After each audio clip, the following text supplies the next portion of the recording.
In this video, I'm going to be building the best possible value team right now in NBA 2K23. My team, if you guys don't know what I mean by a value card, is going to be for how much MT a card goes for and how well they do play in game. So for example, Nikola Jokic is going to be our starting point guard, and you can get this out of position Jokic for under 50,000 MT or for around 50k, and he's still one of the best point guards in the game. So that is extremely good value in Nikola Jokic, and this team will just be full of the best value cards right now in my team. So let me know in the comment section down below, maybe some other value cards that I do miss in this team. Let me know those guys down below. But like I said, at the starting point guard position is going to be this out of position Jokic, 6'11" at the 1, 7'3" wingspan, and a lot of people consider him the best or the second best PG in the game. And if you compare him to the hero version, I mean, there's no real difference. You know, the stats are very similar. I don't think you really notice this card anything with the stats. The tendencies are the exact same, the animations are the exact same. So this out of position one that's 50k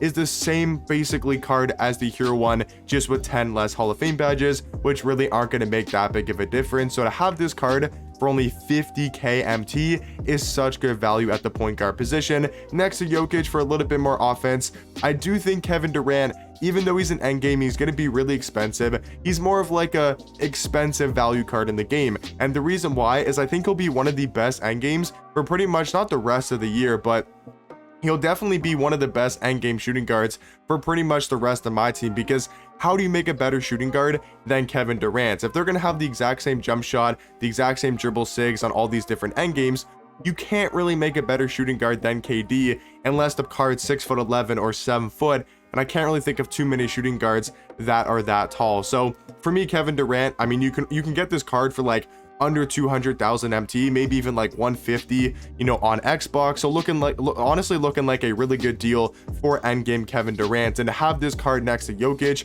in the backcourt, I mean, it's going to be absolutely unstoppable. You got KD, such a good 3-hunter, and then Jokic, who is also 6'11". So we got a lot of size on the starting lineup, especially with Bol Bol at the starting small forward position. And guys, when I found out that this card was a buy now, I was in complete shock. I did not realize that you can get this Interdimensional Bol Bol for under 100,000 MT. Do we realize how crazy that is? How crazy that is? A 7'2" small forward, 7'7" wingspan, a card that's got such a good player model in game.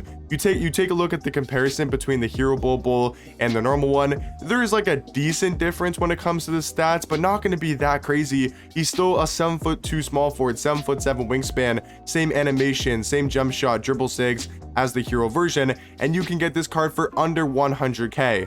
I mean, Bol Bol is still like the second best small forward in my team, right behind Victor Wembanyama. It's kind of crazy to say, just for example, if Kevin Durant is, let's say for example, 200,000 MT, you can get Jokic for 50k, KD for 200,000, and Bol Bol, let's say for 100,000 MT. That means between these three cards, it's only going to cost you 400,000 MT.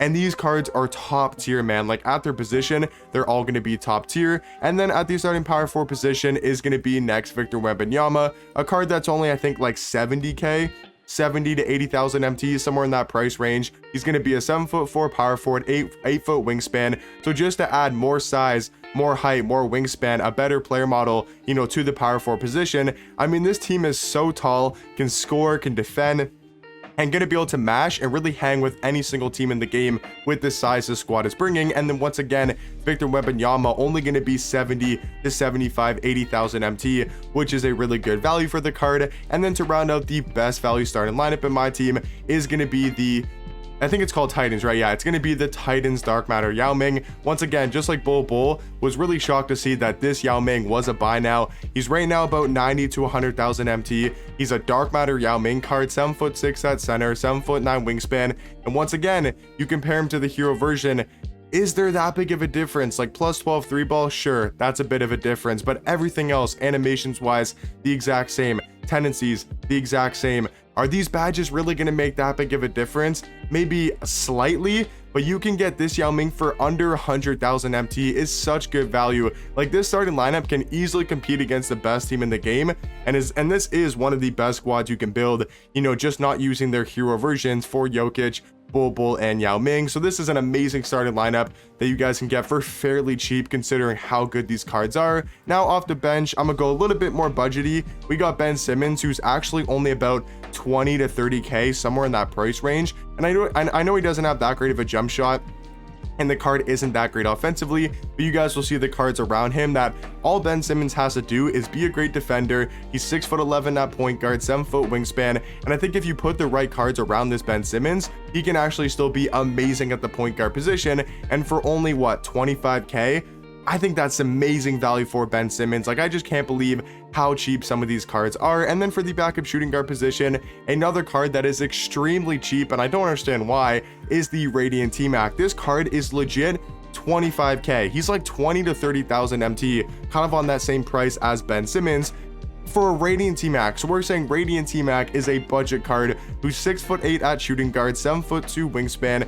T-Mac still got that amazing jumper, pretty decent dribble saves, can drive to the basket, he's got good size. Like, to have Radiant T-Mac next to Ben Simmons, that's a really good backcourt duo to come off the bench. And then you look at the backup small forward, who's actually going to be Paolo Banchero, our second endgame in the squad. And Paolo Banchero is even cheaper than Kevin Durant, because KD's about 200,000 MT on average when we're talking about on Xbox, maybe a little bit more like 200 to 250. But then Paolo Banchero, I mean, he's easily around like 150,000 MT, maybe even a little bit lower because of that endgame option pack. And he's still an endgame, so you get an endgame card for under 150k, a guy that can do everything on the court, can score the ball at a really high level because of that jump shot and dribble sigs, and can also defend with his stats, his badges, and his tendencies. And Paolo Banchero does have a really good player model, so he's going to be an amazing small forward next to Radiant T-Mac and Ben Simmons. Like I said, Ben doesn't need to score the ball because we got T-Mac and Banchero. All he has to do is rebound,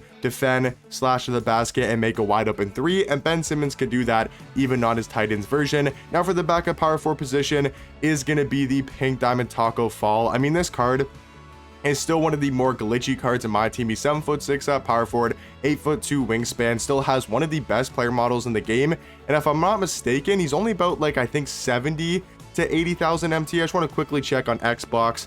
Yeah, I mean, you can get this card for easily around 70k, maybe even a little bit lower. And for Taco Fall, that is going to be such a good price tag. And then to pair up alongside Taco is going to be the Dark Matter Mark Eden, a card that's about 40, 45, 50,000 MT, and still such a good interior defender. A card that's 7'4" at the center position with a 7'7" wingspan, one of the best player models in the game. And the rebounding ability between Taco and Mark Eden is going to be extremely good. Like, these cards getting rebounds are going to be unreal. The starting lineup, the 3-4-5 combo of Bol Bol, Victor Wembanyama, and Yao Ming is going to be ridiculous. And then for the last three spots, I wanted to include a card like Tim Thomas, a guy that's still 6'10" at shooting guard, has one of the better jump shots in the game, and you can actually find this card once again for a budget price tag. The fact that this Tim Thomas is only 20 to 25,000 MT is kind of ridiculous, man. Tim Thomas, who's 6'10" at shooting guard, elite level jump shot, really good dribble sigs, a card that moves extremely fast, is insanely good value for under 30,000 MT. And then I also wanted to put Kevin Garnett, just a really good defensive small forward, a card that can be versatile, knock down threes, but mainly just be a great defender. And then also Amen Thompson, if you want maybe a little bit more scoring off the bench instead of Ben Simmons. He can score the ball at a really high level, and just all around is still one of the best point guards in my team. But yeah, guys, that's in my opinion the best value squad right now in the game. Hopefully you guys did enjoy the video. Let me know what you guys think about the squad, and I'll catch you guys in the next one. Peace.